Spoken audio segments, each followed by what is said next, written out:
Quanto conta la consulenza quando si firma l'impegno più importante della vita? Come si valuta l'impatto di un tasso nel lungo periodo senza perdere di vista i propri obiettivi? Ed è possibile trasformare il debito in una strategia di crescita? In questa puntata scopriamo insieme come pianificare il mutuo. Benvenuti a Conti alla mano.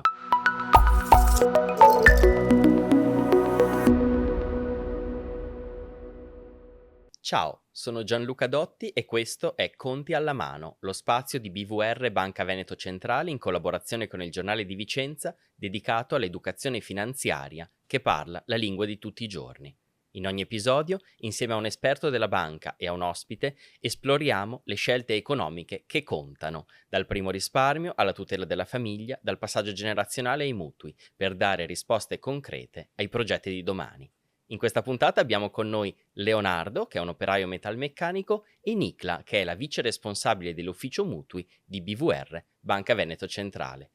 Allora, lo avete intuito, insomma, un po' dalle mie parole, parliamo di una storia di un ragazzo giovane ai 27 anni, se 27. ricordo bene Leonardo, e il tema di questa puntata sono i mutui. Ovviamente comincerei proprio dal principio, cioè ti chiederei di raccontarci un po' come sei arrivato a considerare anche il mutuo, forse partendo ancora prima dagli obiettivi che ti sei dato, che vi siete dati come progetto di vita. Ma allora, io appunto convivo da 2 anni con la mia compagna e giustamente come prima esperienza siamo andati in affitto. Penso che sia all'inizio la scelta più logica, anche per vedere un po' come si sta fuori da casa. Passati 2 anni, giustamente iniziamo a fare i nostri progetti per il futuro e la prima cosa che si pensa è comprarsi una casa.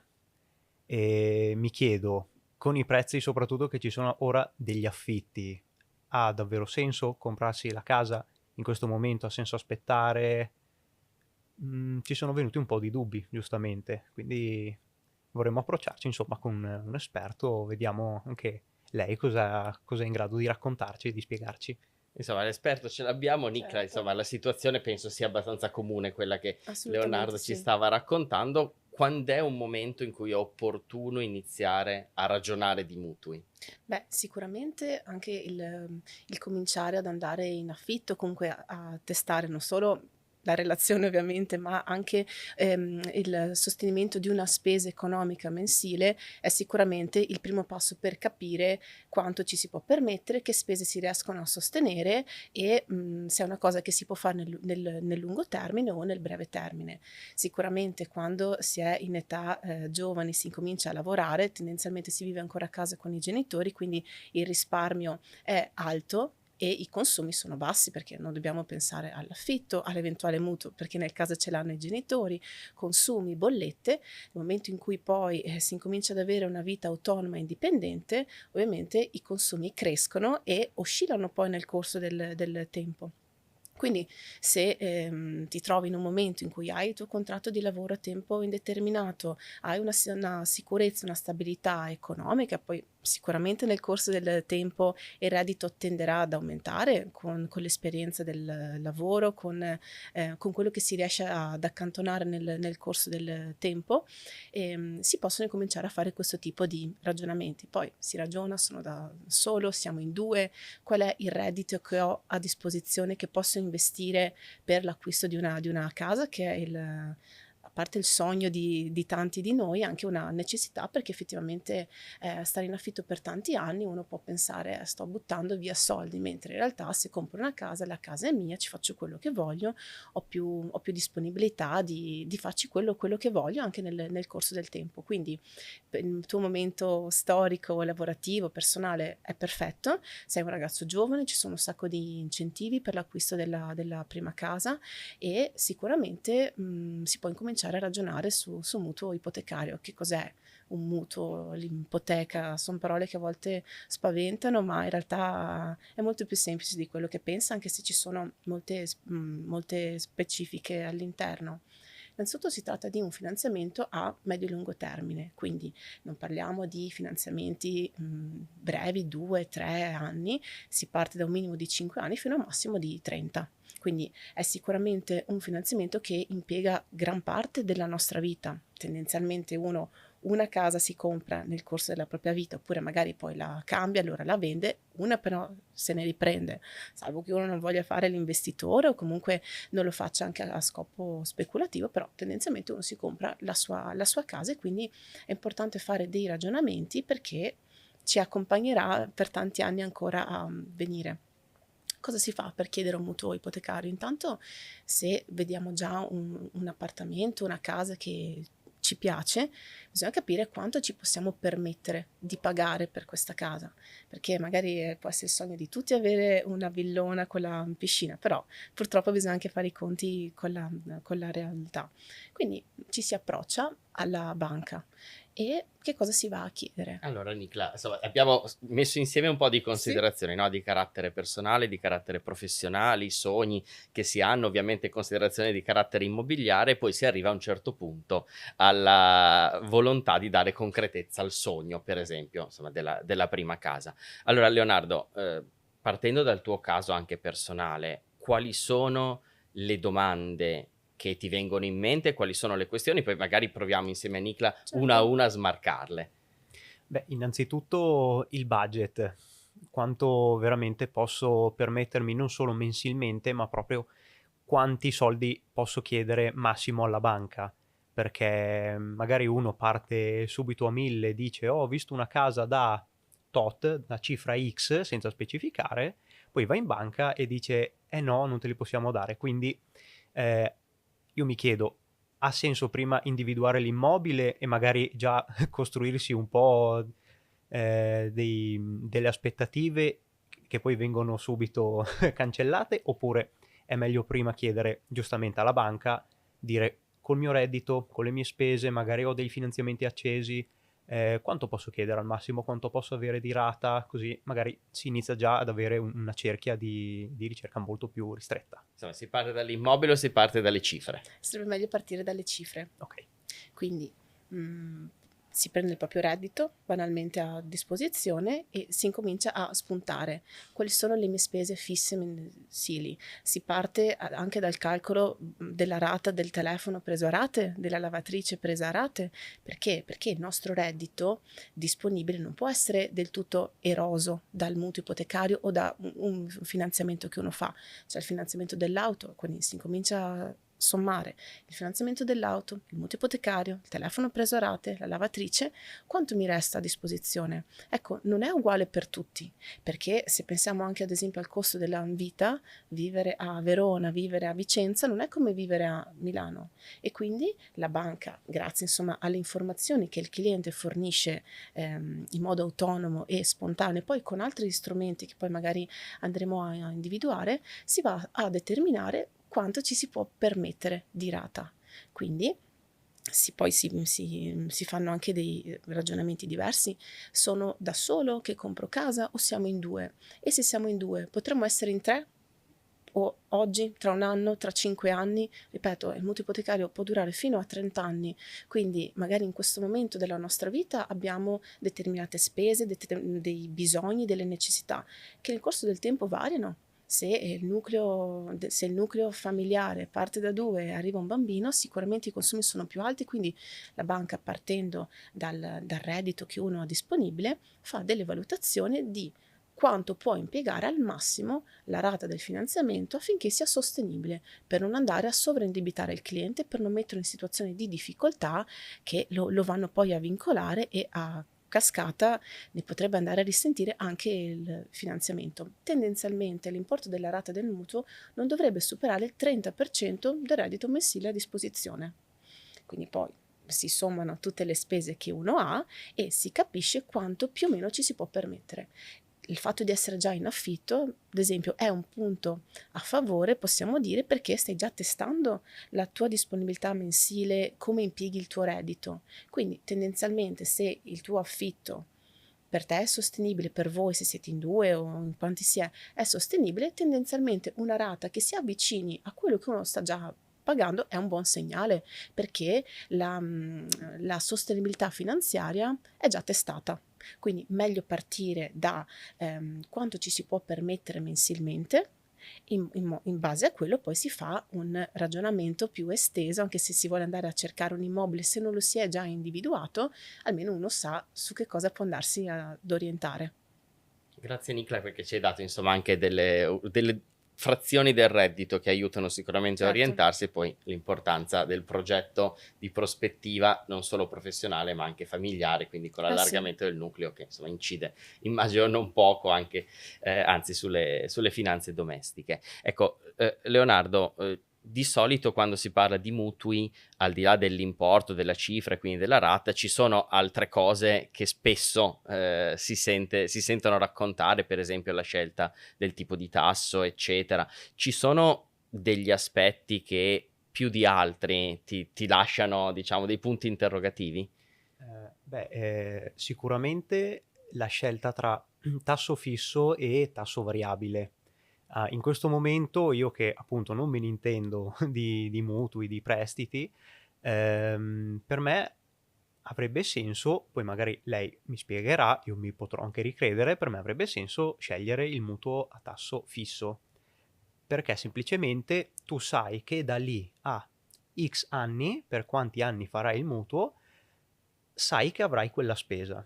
Invece, facendo il mutuo a tasso variabile, magari questo mese hai una rata, tra 2 mesi ne hai un'altra, l'anno prossimo ne avrai un'altra ancora, quindi personalmente questa cosa mi ha sempre fatto un po' pensare, forse è meglio quello fisso. Poi non so se tu potrai confermarmi, smentirmi. Certo. Vediamo.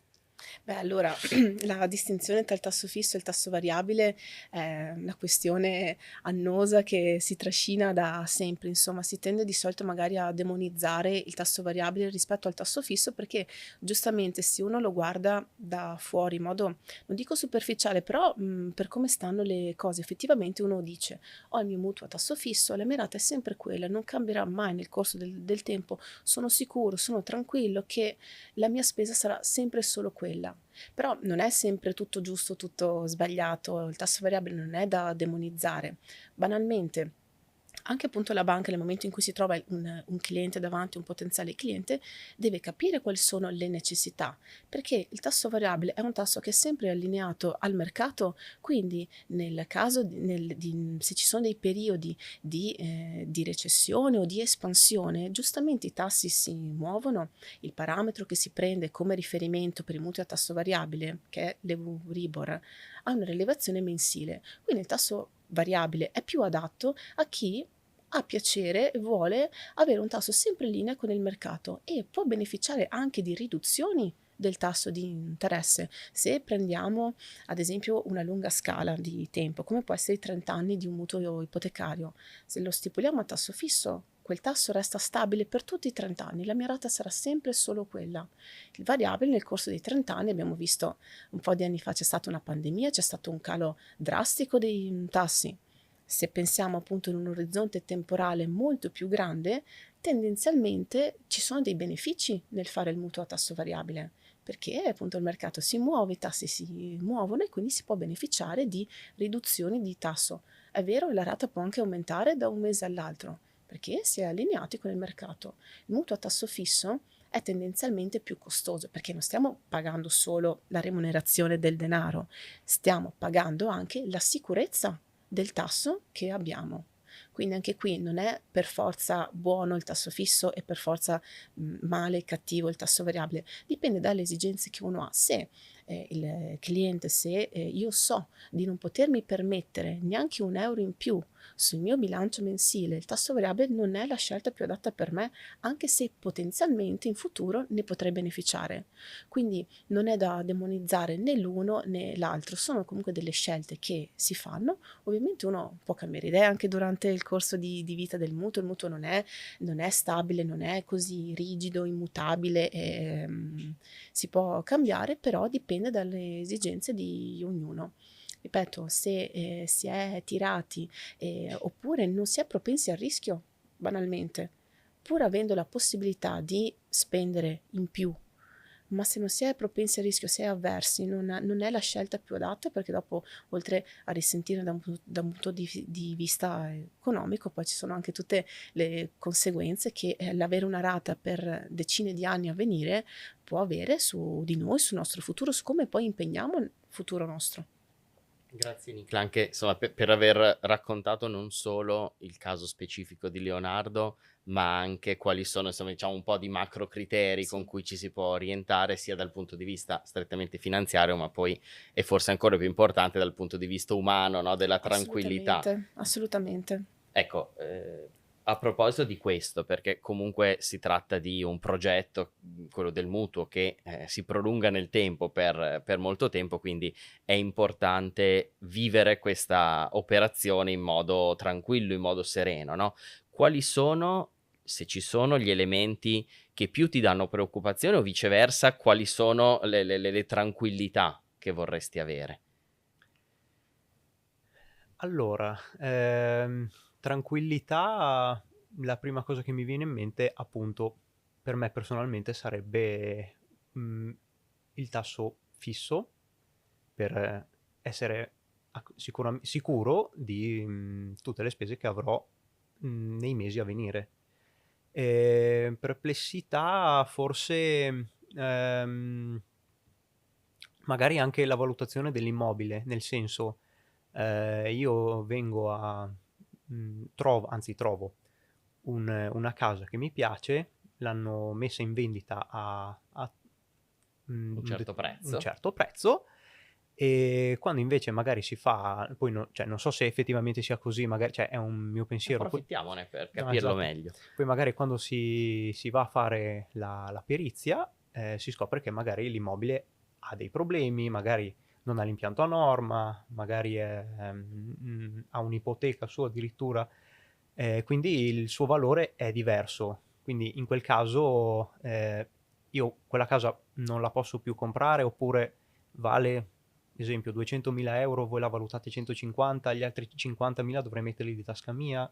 Sono questi un po' i dubbi che vengono. Ok, quindi diciamo imprevisti lungo il cammino, soprattutto Certo. riguardo la valutazione dell'immobile. Allora, la valutazione dell'immobile è la condizione sine qua non si possa fare un mutuo ipotecario, perché la banca, oltre a svolgere la funzione di raccolta di risparmio e concessione del credito, svolge anche una funzione che è sociale. Se il cliente si compra la sua prima casa, è importante che quella casa sia a norma, che non possa avere poi problemi nel futuro, il cliente in primis e la banca poi. Quindi la banca effettua sempre una perizia di stima, e attenzione, non è la banca che valuta l'immobile, viene fatto da degli esperti, da dei professionisti, da dei periti, da dei tecnici che valutano la casa dal punto di vista edilizio, dal punto di vista degli impianti, dal punto di vista catastale, affinché l'immobile sia sano e regolare sotto tutti i punti di vista.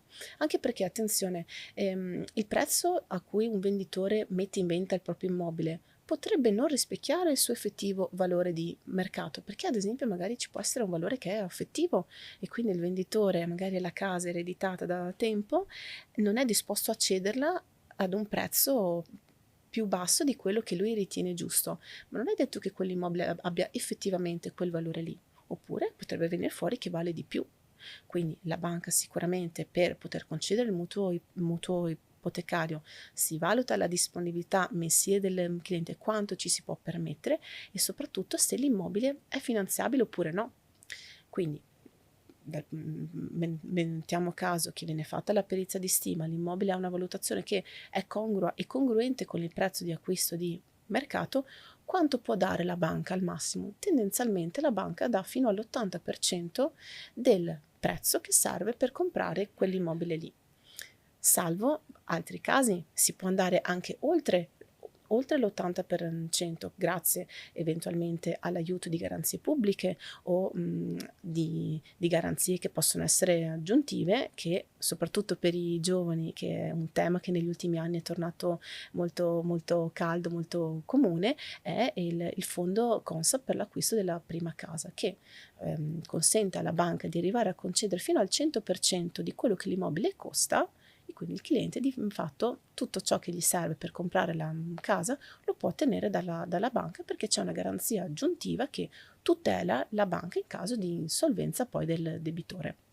Però ecco, la regolarità dell'immobile è sicuramente un principio cardine, non solo appunto perché interessa alla banca avere un'ipoteca sopra a un immobile che è vendibile, che è regolare, ma perché ci tengo a ribadire la funzione sociale della banca. Se va a finanziare un cliente che compra la casa e poi si scopre che gli impianti non vanno bene, che va sistemato le planimetrie, vanno fatti degli interventi, il cliente ha a disposizione soldi, la disponibilità economica per sanare oppure no. E quindi non si vuole mai andare a mettere il cliente in una situazione di difficoltà in cui ci sono degli imprevisti che vengono fuori dopo, anche proprio dal punto di vista dell'immobile. Già gli imprevisti succedono nel corso della propria vita, almeno essere più o meno, insomma, per quanto si può, sereni e tranquilli che l'immobile è regolare, che il cliente non avrà poi problemi in futuro. Quindi assolutamente, grazie alla perizia di stima si valuta, si vede se ci sono dei problemi sull'immobile. Se ci sono, è onere del venditore andarli a sistemare prima di vendere l'immobile, in modo che anche chi compra sappia se il prezzo è giusto, è corretto, è allineato con il mercato. Anche qui il mercato degli immobili varia nel corso del tempo, domanda e offerta cambiano e la banca fa tutte queste valutazioni grazie appunto a degli esperti, quindi la banca non valuterà mai di sua iniziativa un immobile più o meno di quello che vale, viene fatto da degli esperti. Insomma, questo ci aiuta anche a avere, insomma, un'oggettività della valutazione Certo. poi del valore. Mi interessava, Nicolo, una cosa che hai accennato su questi incentivi che Sì, riguardano, credo, anche chi sta nella fascia di età di Leonardo, perché sono per under under 36. 36, esatto. Ecco, ci aiuti a capire meglio chi ne può beneficiare, e poi mi interesserebbe anche capire qual è, come dire, l'impatto che ci si immagina anche in prima persona su una situazione come la tua, Leonardo, sull'opportunità poi di sfruttarne, beneficiarne al meglio. Sì, si tratta del fondo Prima Casa Consap che, a cui la nostra banca ha aderito da una decina d'anni, più o meno, che aiuta i giovani fino a 36 anni di età, oppure le giovani coppie, oppure famiglie numerose, oppure anche i genitori single con minori a carico, ad acquistare la prima casa. Abbiamo detto prima, per il mutuo standard la banca dà fino all'80% del fabbisogno per l'acquisto. Il 20% tendenzialmente il cliente dovrebbe metterlo di tasca propria, ma grazie al fondo Prima Casa Consap la banca può concedere fino al 100% di quello che vale l'immobile. A chi è rivolto il fondo Prima Casa Consap? Facciamo l'esempio, tutti i giovani di età inferiore ai 36 anni che acquistano la loro prima casa, il che vuol dire non bisogna avere altri immobili di proprietà, perché se è la prima casa ci sono tutta una serie di agevolazioni anche proprio a livello di tassazione che consentono di avere anche dei benefici che sono fiscali. Quindi avere meno di 36 anni, comprare la prima casa e avere un ISEE inferiore ai 40.000 euro. Queste sono le caratteristiche per cui si può avere accesso al fondo di garanzia prima casa. La banca riesce ad espandersi fino al 100% del mutuo perché appunto c'è un fondo di garanzia che copre la banca nel caso in cui insomma il mutuo non dovesse più andare bene.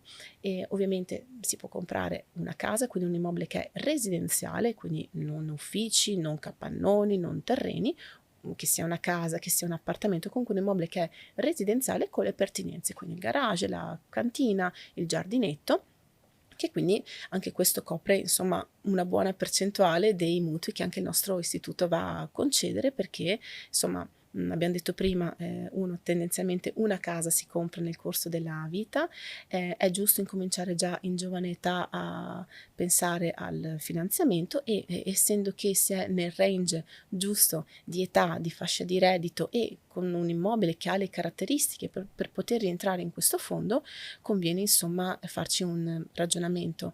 Non solo, grazie all'accesso al fondo Prima Casa Consap, il tasso che viene concesso del finanziamento, che sia fisso che sia variabile, è agevolato rispetto a chi non ha accesso al fondo prima casa, perché appunto ci sono dei requisiti da rispettare sia dal punto di vista della tipologia di cliente, della tipologia di immobile, sia per la banca. Sapevi queste cose? Allora, mi ero informato quando magari anche ho pensato al primo acquisto della casa e volevo chiedere anche se sono, tra virgolette, poi gli unici vantaggi, perché avevo anche visto che alcune banche, poi ovviamente dipende da chi ti fa il mutuo, ti davano anche un altro vantaggio se la casa era a una determinata classe energetica.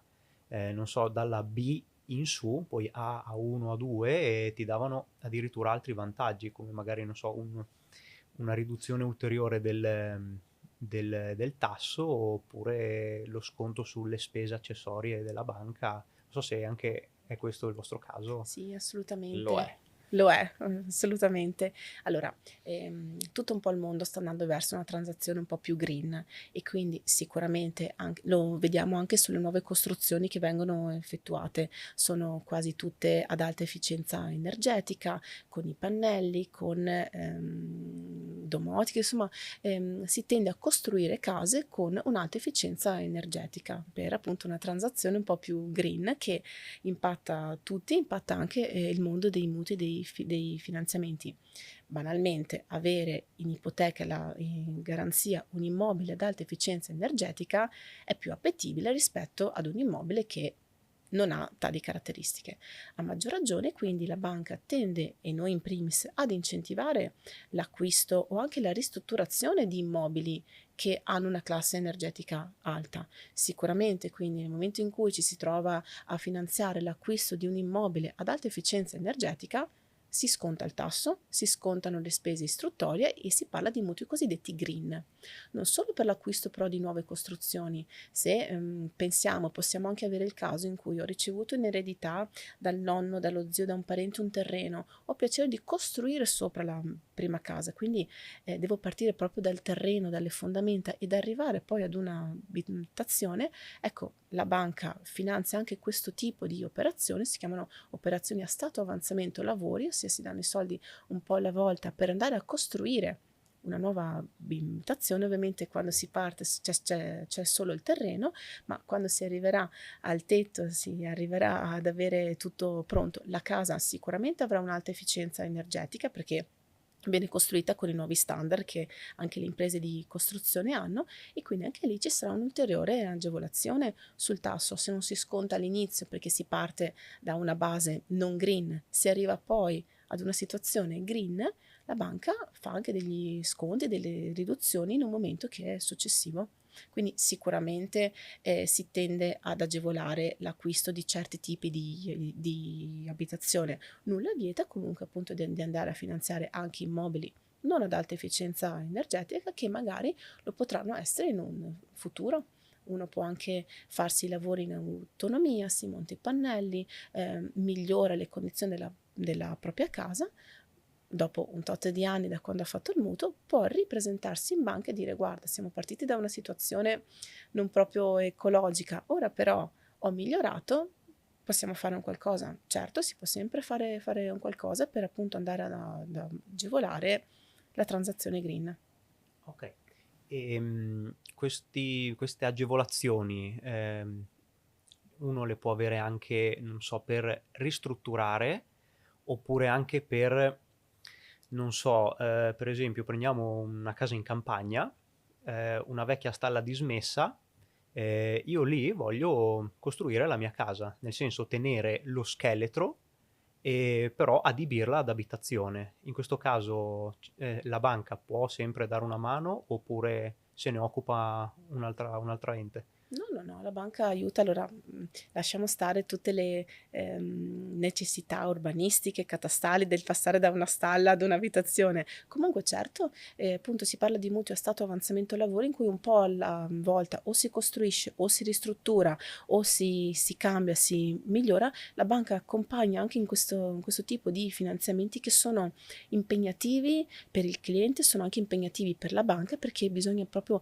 seguire un avanzamento di un cantiere cantiere, perché appunto se si parte da una stalla si deve andare ad arrivare ad una casa, come quando si parte da un terreno e si arriva poi ad una casa, sono finanziamenti impegnativi, come tempi, come costi.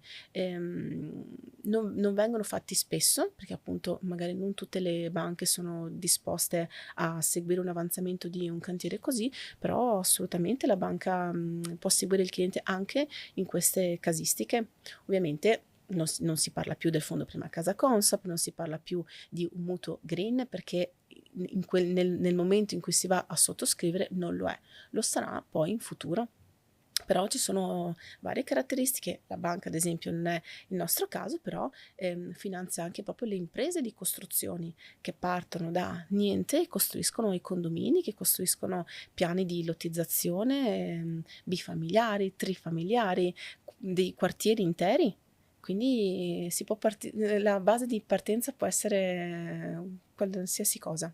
Insomma, ne abbiamo approfittato per fare un po' di cultura anche su diverse Sì, opzioni e scenari. Nicla, riprendo una cosa che hai detto un attimo fa, perché dicevi lasciamo da parte le complicazioni sì, catastali, eccetera. Adesso non vogliamo parlare di catasto, però immagino che un punto che è sfidante sia dal punto di vista della banca sia dal punto di vista di chi poi ha piacere di attivare un mutuo sia la burocrazia, cioè assolutamente. cosa serve e quali sono gli ostacoli sia percepiti sia poi fattuali da tenere in conto quando si vuole mettere tutto in ordine, quindi attivare il Certo. progetto.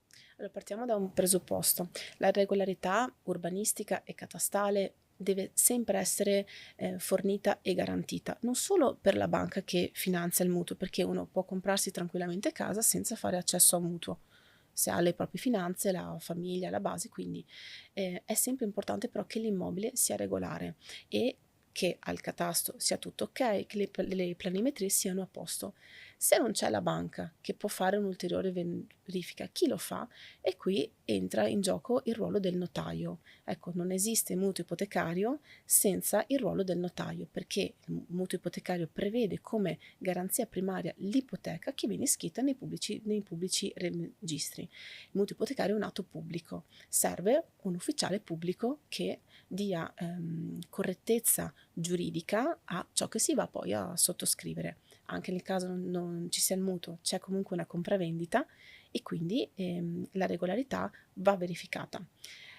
C'è burocrazia quando c'è il pubblico di mezzo, quando c'è un notaio di mezzo, bisogna fornire parecchi documenti. Se si tratta di una compravendita ci sarà il venditore che dovrà fornire tutti i documenti del caso. Il notaio inoltre fa un'ispezione sull'immobile. Si parlava prima, se c'è già un'ipoteca sopra l'immobile lo posso comprare. Certo, però c'è un debito prima. Come si fa quindi a saperlo? La banca in primis, ma anche nel caso in cui non ci sia la banca che interviene, il notaio effettua una relazione, si chiama ventennale preliminare, quindi si fa una fotografia sull'immobile in quel preciso istante, quindi se catastalmente corrisponde all'atto di provenienza, se ciò che nella realtà corrisponde anche al catasto, se le planimetrie sono depositate in comune, se c'è un'altra ipoteca sopra. E che cosa si fa in quei casi? Ovviamente va tolta. Il venditore, se a sua volta ha contratto un mutuo per comprare la casa e poi la vende a te, parte del ricavato che incasserà dovrà andare a estinguere il finanziamento, in modo che l'ipoteca si prenda e si tolga. Qua parliamo di ipoteca che è volontaria, ma sopra un immobile ci può essere di tutto di più, ci possono essere ipoteche giudiziali, ci possono essere dei pignoramenti, ci possono essere delle donazioni, ci può essere un erede che era sconosciuto e quindi magari se l'immobile deriva da una successione ci sono 20 eredi, magari tu hai firmato il preliminare di compravendita solo con uno e gli altri 19 devono essere informati, quindi ecco, il notaio serve a dare certezza pubblica dell'atto che si va a stipulare. La burocrazia è importante e ci sono ovviamente dei costi che il cliente dovrà pagare già solo per dover andare da un notaio. Ci sono dei costi fissi, ci sono le imposte di registro, le imposte ipotecarie, le imposte catastali, quindi la burocrazia è molto importante e anzi la banca chiede numerosi documenti al cliente, non perché si diverta, ma perché è assolutamente tassativo e necessario averli, appunto per la sicurezza del finanziamento che la banca va a dare, per la sicurezza del cliente che sta andando a impegnarsi per tot anni a venire, e anche perché appunto si tratta di un atto pubblico. Sbagliare un dettaglio su un atto pubblico significa dover ritornare dal notaio per sistemare. Quindi c'è molta attenzione, c'è molta cura sui dettagli, sulla correttezza delle informazioni, non si lascia nulla al caso. Abbiamo parlato prima, si parte da vedere se uno ha la rata del telefono a rate, figuriamoci se non si va a verificare anche il minimo cavillo, se al catasto, comunque con l'intervento del notaio, se non sia tutto in ordine, in regola e a posto. Insomma, Nicla è stata precisissima e super esaustiva, quindi ci hai veramente raccontato, ci hai fatto capire soprattutto anche qual è la complessità che ci sta intorno e come mettere ordine in questa Sì. complessità per fare un processo che sia ben fatto. Leonardo, non so se avevi qualche ulteriore dubbio. Allora, riprendo un po' un discorso che abbiamo fatto poco tempo fa. Prima hai parlato che quando uno va a chiedere il mutuo, per la rata si cede circa il 30% del reddito mensile, ma questo 30%, in questo 30% si tiene conto effettivamente di altri finanziamenti aperti? Esempio, tu prima hai fatto l'esempio del telefono, sì, magari sono quei 50 euro al mese che magari possono abbassare un po' la rata effettivamente, ma se uno effettivamente ha la rata della macchina possono essere anche 300 e passa euro.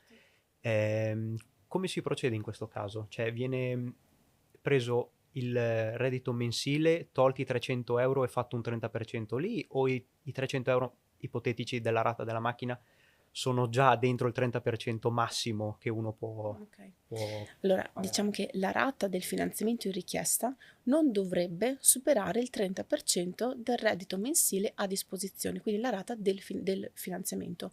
Ovviamente dopo più uno ha altri finanziamenti, la rata della macchina, che di solito è quella che impiega di più, o altri finanziamenti, ovviamente si vanno a sommare.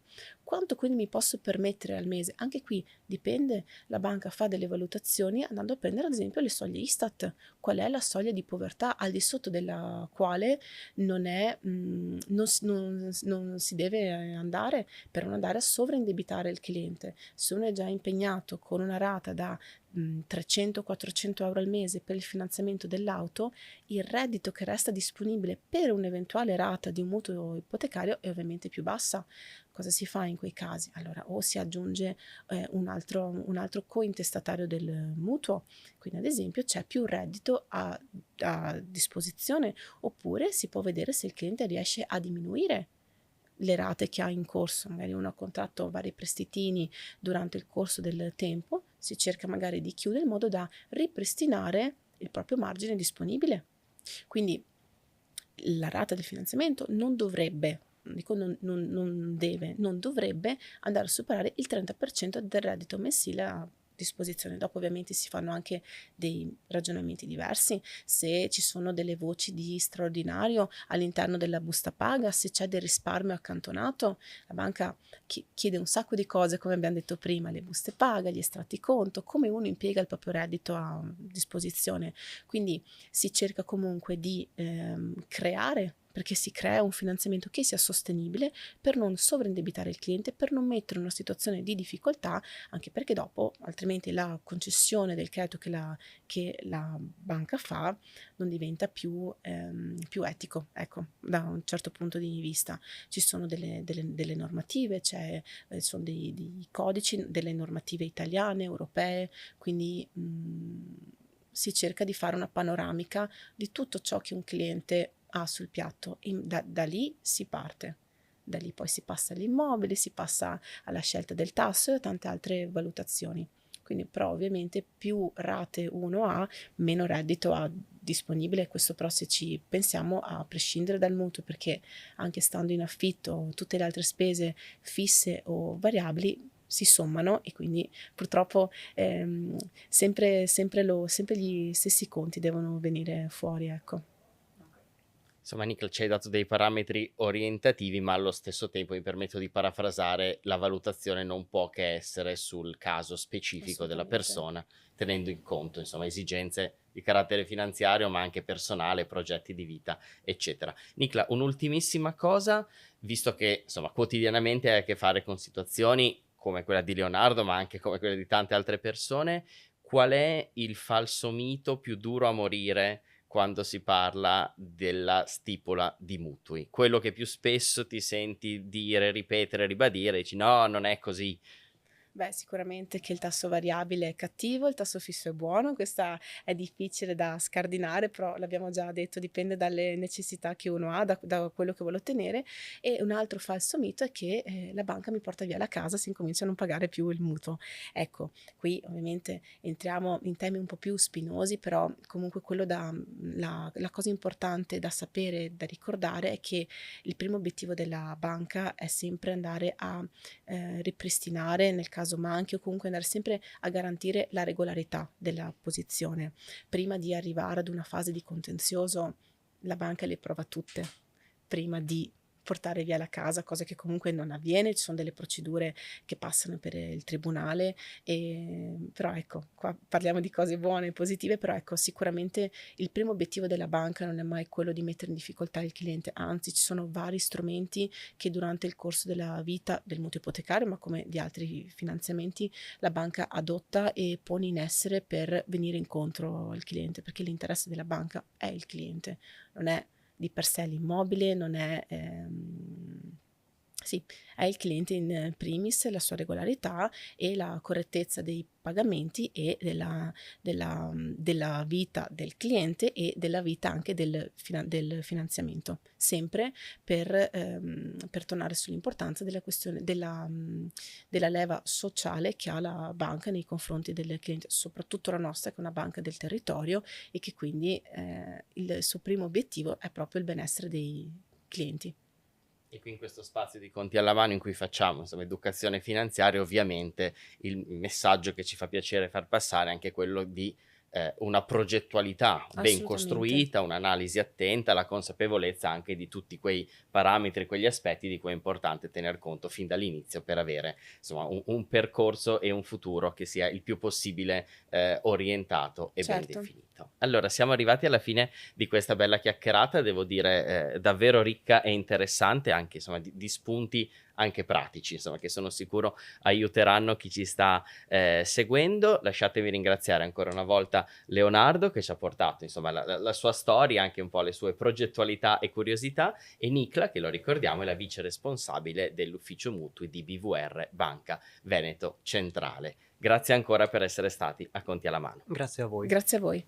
Parlare di mutui significa parlare di equilibrio tra possibilità e obiettivi, tra presente e futuro. Trovare questo equilibrio è ciò che rende una scelta solida. Grazie a una pianificazione su misura, con BVR Banca Veneto Centrale la casa diventa la base sicura su cui far crescere i propri sogni e quelli della propria famiglia. Passate in filiale per progettare l'acquisto della vostra casa e capire quale formula di mutuo si adatta meglio ai vostri piani, insieme naturalmente agli esperti di BVR Banca Veneto Centrale. L'appuntamento è alla prossima puntata di Conti alla mano. Da Gianluca Dotti un saluto e a presto. Ciao!